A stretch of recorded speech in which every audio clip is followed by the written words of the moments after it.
Where are we? Good morning. In what world are we living?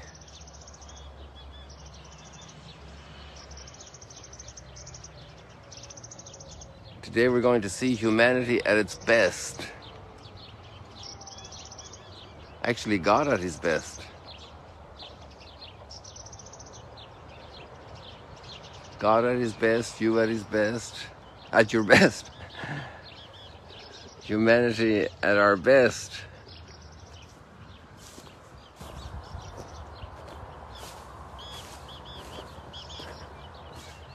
So here we are in a harvest, a barley harvest.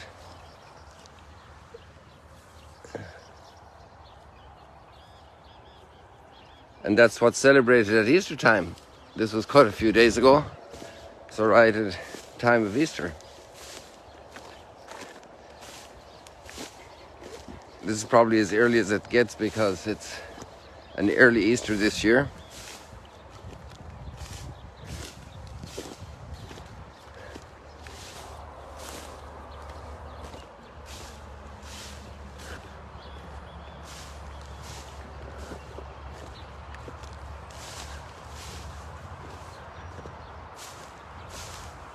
So I thought, yesterday I saw this and I hadn't realized it's a good opportunity to get a feel for all the original great feasts of the Jewish calendar. Also, Pentecost is the wheat harvest, and I can give you some clues, although it's not exact because they won't be ripe that early, I think. But you have many fruits are ripe for the Feast of Tents, Sukkot, which is also a harvest feast. But here we have mango trees in front of us and they're in full bloom. I imagine you love mangoes, they're such a delicious fruit. And we're actually here in this part of Israel, we're in the mango heartland, but actually it used to be in the south before and was hit by crops. The crop was hit by some plague and some disease, and so they experimented with mangoes up here and it was total success. So here you see these mango trees in full bloom.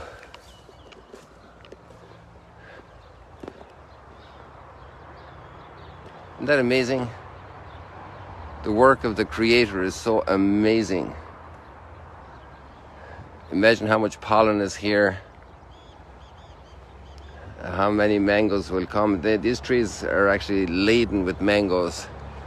Mangoes grow quite big. How do I describe them? Like almost two grapefruits side by side. They're elongated. I'm sure you know mangoes. They're available now all over the world. Given our commerce that's worldwide, it's so easy for trade all over the world. Man's dominion of nature can give us mangoes in the North Pole nowadays because we have dominion of transport. We can harness the forces of the earth, the potential of fuel, the development of machinery, of airplanes.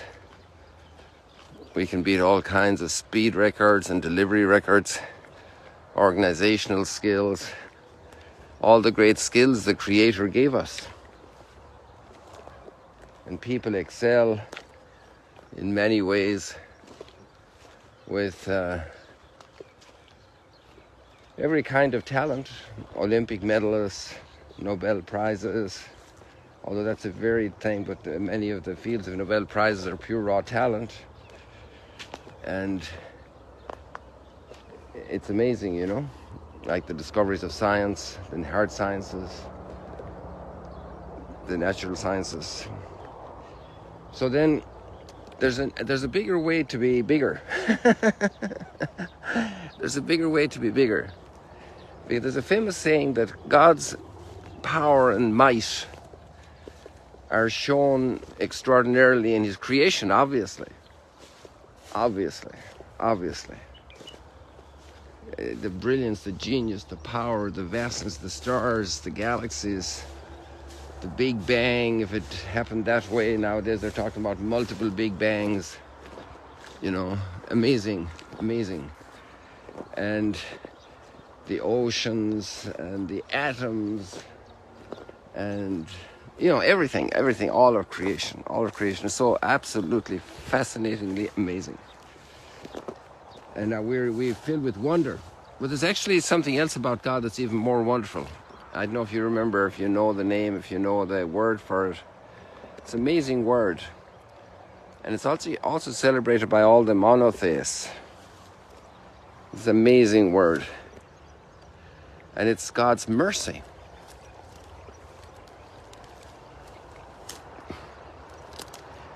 This is a wadi here we've seen maybe from this bridge on some occasion.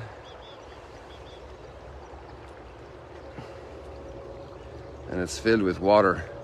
Bringing water to the desert is sometimes we could say that's a great act of mercy, right? And there are many desert regions in the world and they need a lot of help. And the water brings back life. What a gift of mercy to restore life, to redeem, to restore people. Yeah.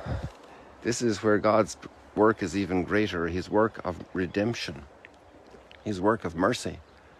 When all was lost, when humanity made choices against God's love. That's like parents who have extraordinary dedication to their children, brought them out of major challenges, and the children are filled and inspired by all that extraordinary love of their parents, but then rebel against their parents. And that's so horrible. But usually parents have a stroke of this mercy from God, because that's where mercy is located, in the area of love. Sometimes when people hear the word love, they can only think sex. But actually, God's love and love itself has multiple rays and outreaches and areas in life. It's not just one color, it's a whole arc of colors, it's a whole spectrum of colors. It's amazing. And the love of mercy is extraordinary love, because the love of mercy has compassion. Well, first of all, it notices. It notices when somebody is downcast. It notices people in need. And it's not indifferent. There's compassion. Compassion is counter to indifference. Compassion is suffering with the person in need. That's what it means, literally. Com is with, companion is with somebody who's having bread together. Panis. Companion is one who sups together, who has companionship.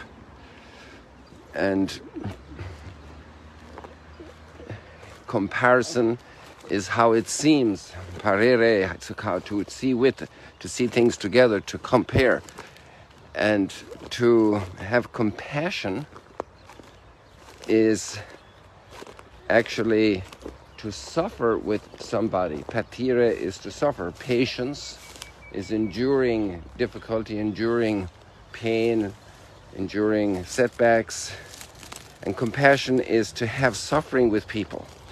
And this is part of mercy. Merciful is the person who has compassion.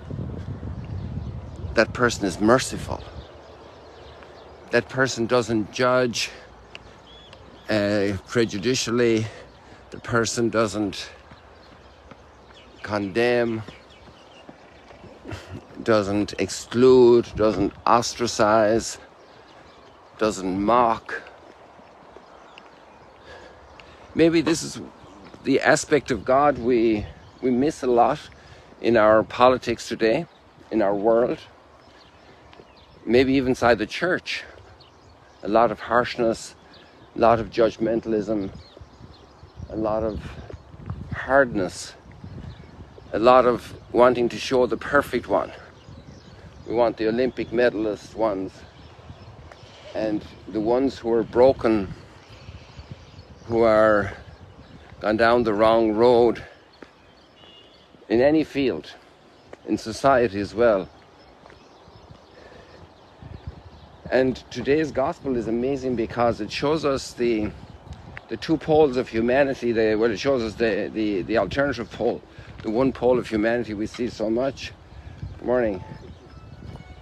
The one pole we see so much is all the brokenness that's in the media all the time. That makes the news. All the accidents, all the misfortunes, all the tragedies, all the violence, all the wars. Like how much coverage is given to war, which is very sad that war exists, and it should be covered. But you know, sometimes it's the violence that gets all the coverage, and maybe because of vested interest, some violence doesn't get covered, and that's also prejudicial. So injustice, so many things. Well, anyway, so the work of mercy is God coming out to fix that. And a merciful person is a person who comes out to fix that.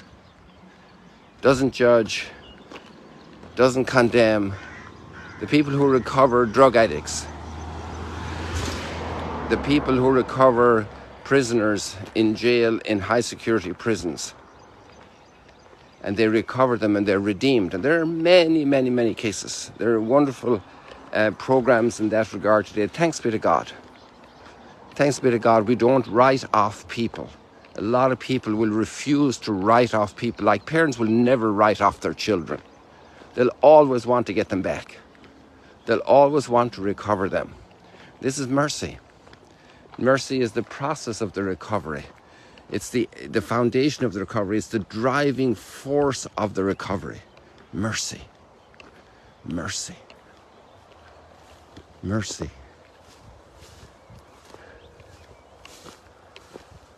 And this, in the gospel today, we have the community living together that's so diverse with many, many members. Some are rich, some are poor, some are sick, some are in peak health. Some are politically aligned this way, some are politically aligned that way. Like think of Matthew, the tax collector, and Simon the zealot, totally opposite poles of the political spectrum at that time, and maybe of the religious spectrum as well. And they are together in one community, and they're sharing everything. And when there's a major need, some people sell their property to enable the community to resolve the needs of its members. They're one heart and one soul, one mind. What an incredible fruit of divine mercy. And one of the thoughts that occurred to me today is to understand the impact of divine mercy, and to do this in a super positive way, is to take the 10 Commandments. In a certain sense, they're kind of the no-nos to all the broken world. Don't steal, don't kill, don't cheat, don't lie. All that broken world that hurts other people, it's totally selfish. And it's saying, don't be selfish, right? And that's the greedy world, the grasping world, that the 10 Commandments stand up as a dike to block that deluge of destruction of the human community. And then you go to the Beatitudes, which are the ultimate expression of mercy. Blessed are the pure of heart. So there's no sexual manipulation or abuse, or there's another word I'm looking for, exploitation of people, because their hearts are pure. Then there's the blessed are the peacemakers. So I don't go and bomb my enemies.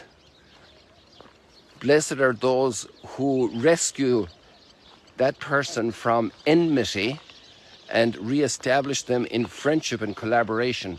And thanks be to God, that's happening in many places. Blessed are the peacemakers. And peacemakers need a lot of mercy. They need a lot of patience, because it's very hard work to be a good peacemaker. Work not in the sense of sweat and muscle, but in the sense of attention to human hearts. Blessed are those who suffer for justice sake. The person who is merciful, like parents dealing with a little child who is very rebellious and doesn't want their diapers changed or doesn't want to eat or be fed, and the parents find a way to accomplish this in kindness, in goodness, with smiles, singing little songs, tickling the little child to get the child to accept. Because we're often in a rebellious and hostile mood. Like Thomas, he was away from the community. There was something going on.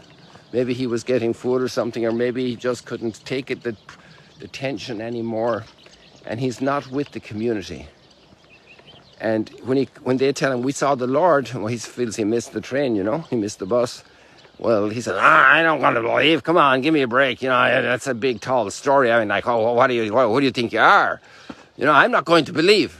That's an interesting little insight as well, is that believing is not such evidence that we're totally compelled. It's a decision to believe. It's a very rational decision. Bishop Barron commented on that beautifully in his commentary for today's gospel. Belief is absolutely a work that happens completely backed, completely reasonable. Check out his Word on Fire homily today. It's very, very articulate on this.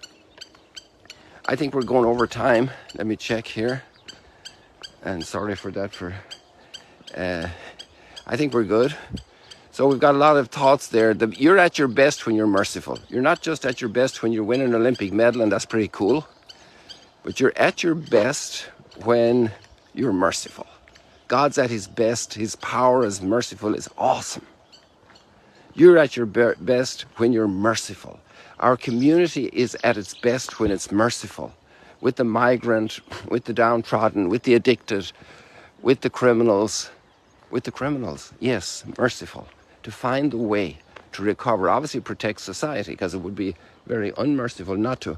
We were over on the other side of this little brook yesterday, on this wadi. And here we're on this side today. Merciful, merciful. People, God bless you. Have a great Sunday of divine mercy. See you later, alligators.